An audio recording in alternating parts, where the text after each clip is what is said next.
Welcome back, WNST, Towson, Baltimore, and Baltimore Positive. Everybody knows we're full on with Ravens coverage around here. Luke Jones standing by out in Owings Mills for all the breaking news as the Ravens spend some time home and hopefully prosperous here. And all that, of course, brought to you by Royal Farms, real fresh, real fast. Also, our Maryland Crab Cake Tour coming your way and coming with the mayor on November 17th at Coco's. It is all brought to you by our friends at the Maryland Lottery. Let yourself play. We've moved outside of sports and move around with these inspiring stories, wise conversations, as we call them here with our friends at Wise Markets. And, a lot with muscular dystrophy over the years. I remember the Jerry Lewis telethon on Channel 45. I've been a part of that. I didn't even know how to pronounce this disease. And I'm going to welcome on Elijah Stacy from Southern California right now to do a good turn and educate me and our audience about sort of a strange wing of genetic code. And my wife's a two-time bone marrow transplant survivor, so I had to do a little bit of Googling on this. Elijah suffers from a disease called Duchenne and has a website called destroyduchenne.org. I'm going to let you tell your journey here because this really began a while ago, but I think for a lot of folks, maybe not even knowing how to pronounce it or what it is. Good day to you. I hope the weather's better in Southern California than it is here in Maryland today, Elijah. Well, thank you so much. Thank you so much for having me. And I just got to say, I just love your energy. I love your positivity. It's so great, so refreshing, so encouraging. So awesome. So yeah, I'm born with Duchenne muscular dystrophy, and Duchenne muscular dystrophy, it's a muscle wasting disease. And as time goes on, a person's muscles will get weaker. So what typically happens is a person, when they're, a little kid, they'll walk on their tippy toes, they'll fall to the floor frequently. They'll have a hard time going upstairs, hard time getting up off the floor. And then by the time they're 11, they'll become completely dependent on a power wheelchair, as I am. And then during their later teenage years, they'll lose mobility in their arms. So it becomes very, very struggling there. And the worst part about the disease is that it's a fatal disease. Most patients pass away when they're 25 years old. So it's a very serious disease and something that we need to do something about immediately. And the reason why it's a fatal disease is because it attacks the heart and the diaphragm muscles, because they are muscles as well. And so muscle wasting disease, every muscle will be attacked. So very serious disease, but I'm doing everything I can with my nonprofit, Destroy Duchenne, to complete the cure for this disease. And I'm very excited with the future and everything that we're doing to make that happen. I see your book behind you, A Small If, and I guess I'm racing with questions right now about all of this. When were you diagnosed? At birth? Is this something that appears right away, or something the doctors tell your parents, or your parents say there's something wrong? Like I'm trying to understand the beginning of all of this for you, or how anybody in our audience could have this in their family. Yeah, so I was diagnosed when I was 6 years old, but there's a lot new testing now. I think they can even do pregnancy screening now, so you can catch this very early. But I was diagnosed when I was 6, and you really start to see symptoms when you're about 4 to 6 years old. That's when it's really noticeable. So I was 6 years old when I was diagnosed with Duchenne.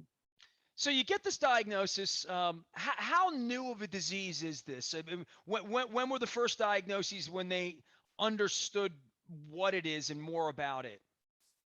Well, I mean, it's been around for a good amount of time, so it's not like I was one of the first people to ever experience this or whatever. But it is a wing of like what Jerry's kids. It's in the framework of what muscular dystrophy has always known about, but it's this particular type of muscular dystrophy. That's exactly right. That's exactly right. It's a form of muscular dystrophy, and it's one of the most progressive and forms of muscular dystrophy. So, yeah, that's exactly right. It's a form of muscular dystrophy.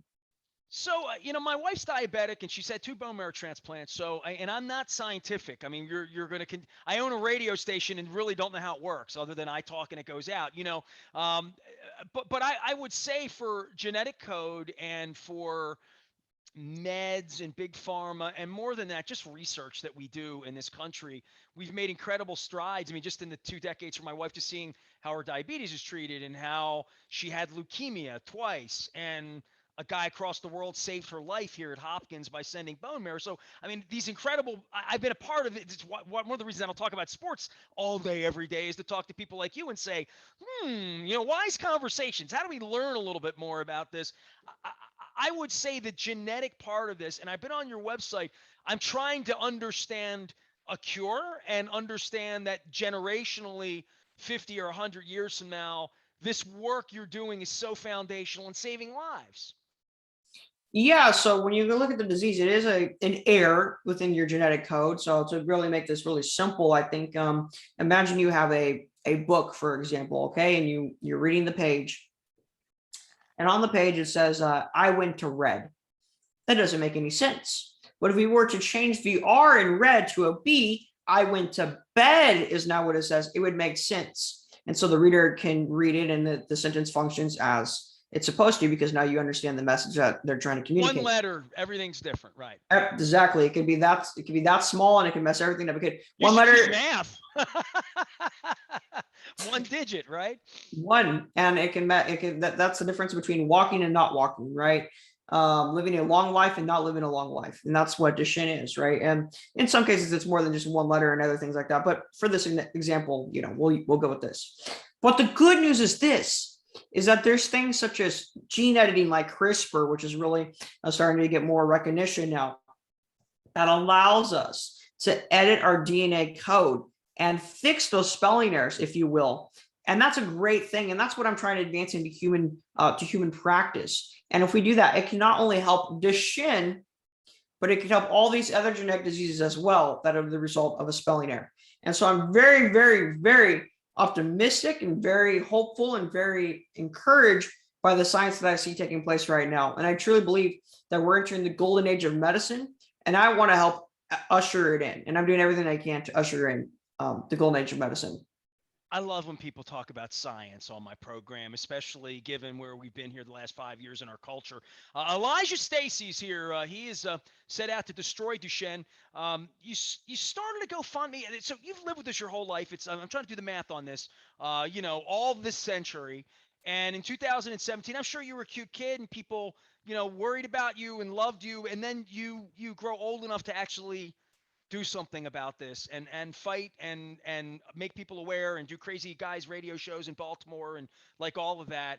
2017, what happened there that created what is a website and now a worldwide movement that you're a part of with your book? Yeah, so I started Destroy Duchenne in 2017. It's a nonprofit organization. I was 15 years old at the time.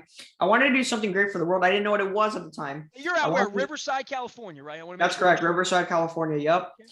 And I wanted to do something great for the world. I just didn't know what it was. Went to a fundraiser, learned about Duchenne, and learned that it's a fatal disease. That really got me serious. And I realized, okay, this is what I want to do. I love business, so I want to start a business around this. Started a nonprofit when I was 15 years old, 2017.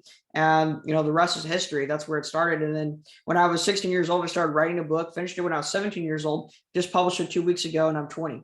So that's kind of where I'm at. But this book is a little bit different. It's not just about Duchenne and the cause, but it's about overcoming suffering. It's a memoir about my life, and it has 13 life lessons in it that I talk about at the end of each chapter. And so it's a really, really powerful book that I think is going to help people get hope and help people overcome their suffering. There's some great lessons in it. And I just really think that people need that right now. All the adversity that we went through in the last 2 years as a human race, with this pandemic and everything relating to it, we could use hope. We could use the mindsets needed to overcome one's adversity, right? And so that's what I'm dedicated to doing. Well, obviously knowing it's possible. Elijah Stacy is our guest. I want everybody to go out to Destroy Duchenne, but that's spelled French style, DUCHENNE.org. You can find out more about and give and donate and be a part of this. And I think everybody's been touched by something charitable in their life or somebody in their family that's been afflicted by something. I would certainly think for your parents and your family and getting you through this in Riverside, California, and finding some support. What were the support mechanisms for you, governmental, hospital, needing different sets of tools to get through your day than a guy like me? Yeah, well, I would really just say that, insurance has helped cover a lot of the stuff that, like wheelchairs and stuff like that. The church has been a huge support system, helping remodel our bathroom and stuff like that. That's really needed. I love how you say stuff like that. Essential stuff. Essential stuff that you can't live Bro, I without. threw my back out last week, right? And just getting the laundry out of the washer has put a whole different spin on how quickly I can do it, how, slowly I could do it, where I am. And I always have, great respect for anybody who is on the struggle in any way that way, to understand that everything's that way for a lot of people. And, hopefully in 2 weeks, Dr. Steve will have me moving and feeling good.